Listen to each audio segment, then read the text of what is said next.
So today was the first run of the year. So I live here in Kansas City, and today our temperature got up to like 57 or like 60 degrees, roughly around there. And so I went out for my first run of the year today. The last time I went on a run was after my 10K run back in November. So it's been about 2.5 months since we're at like, it's January 29th. I think that's what today is. So it's been a hot minute since I ran. And so for anyone out there who you are just coming back to running, right? Like I just want to talk about what that first run supposed to actually feel like, so then you can feel like normal in how what it is, the sensations and the feelings that you're actually feeling.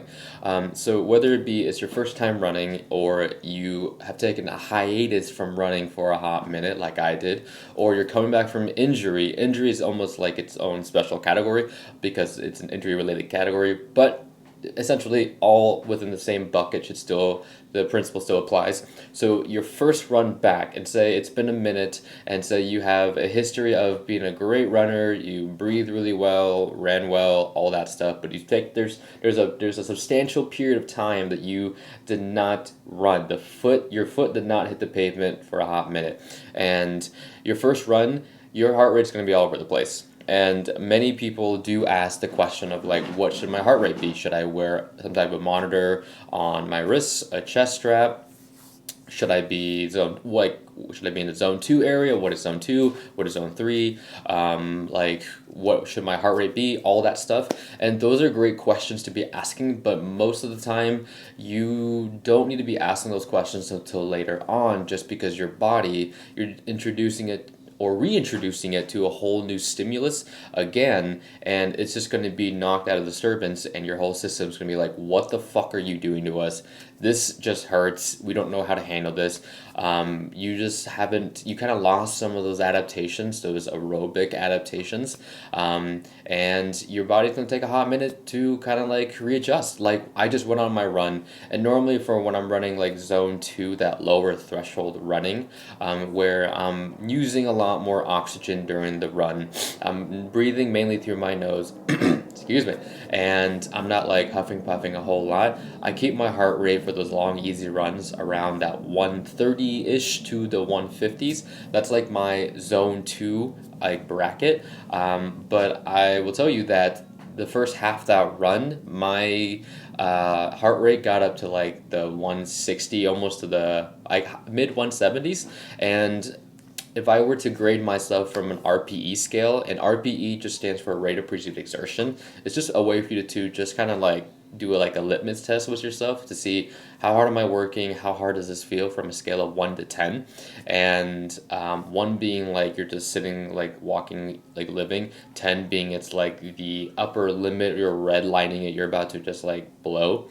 And I felt like I was in a pretty good area, like a 5 or 6, just because it's kind of I just was just kind of dusting off the cobwebs essentially.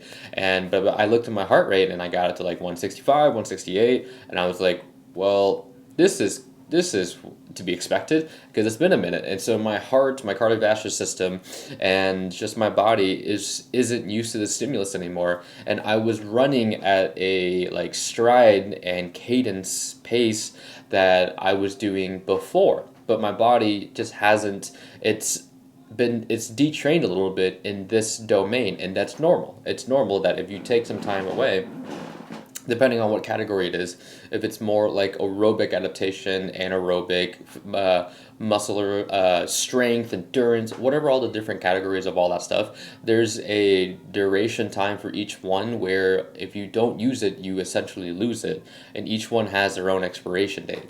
And so aerobically, just my conditioning, my steady state, cardio, just maintaining those at like lower heart rate for those easy runs, I lost some of that adaptation by taking some time off. And so when you're coming back to running, the biggest advice I would give to anybody just after or it's just you just starting day one again, whether it's your first day or you've had some substantial time taking off, don't worry about your heart rate. Don't worry about trying to measure, trying to calculate all that stuff.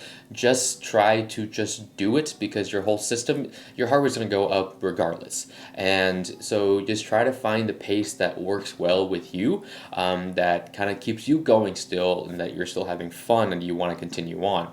So alternating between a ratio of like some walking, some like slow jogging, whatever that pace and cadence is for you personally, do that to where it feels like a five, like an RPE of five. And then over time, there's not really like a set number. It could be a couple of days, it could be a couple of weeks, depending on how much of an aerobic base you've had in the past.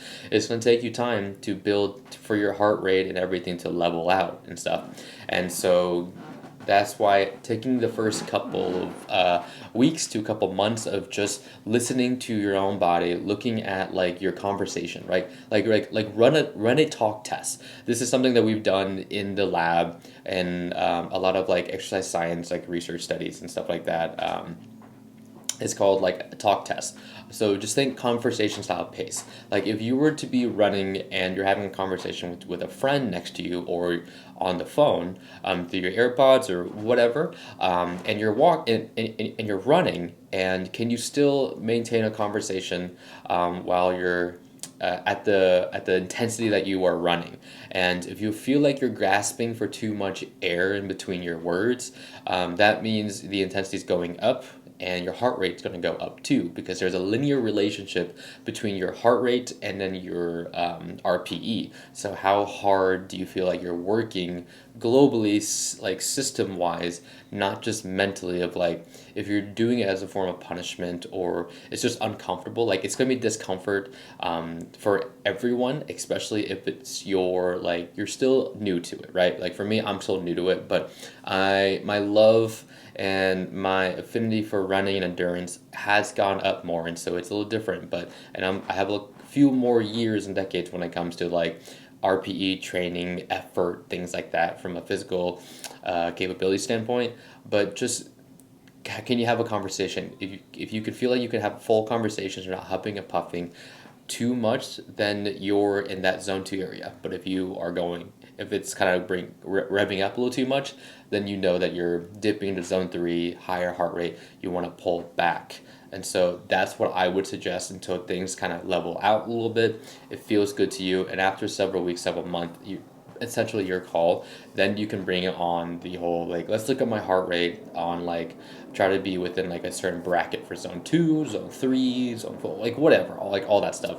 But when you're just starting out, I would highly recommend putting all that data stuff aside and learn how to be more in tune with your own body and understand how you feel and getting a pulse for that, and running your own internal litmus tests, and then go from there, and then adding in all those external variables from the gadgets, from the wearables, and then using all that information to help drive whatever your decision making would be. But at the end of the day, you know how you feel, and you should be able to make a call, even if you didn't have all those gadgets. Say on some random day you don't have your watch, you don't have a wearable, something died or something like that. You want to be able to not rely on them and be solely dependent on them, but you know that they are more so meant to complement and supplement you and your training and stuff like that. So listen to where you are at and then add those in when the time feels appropriate. So that's my biggest advice for you if it's just your first time getting back to running. Besides that, that's the round out to the episode. Again, if you guys are watching, thank you so much, and please hit the subscribe button if you have not done so on YouTube, on any podcast streaming platforms. I do appreciate every single listen, every single watch, comments, all that stuff, the shares. I really do appreciate it. It does help the channel grow and help support me, and I really do appreciate it. Besides that, go have an awesome day, and if you haven't ran yet and this inspires something in you, use this to stroke that flame, that spark, and get your foot out on hit the pavement. All right, bye friends. See you guys in the next one.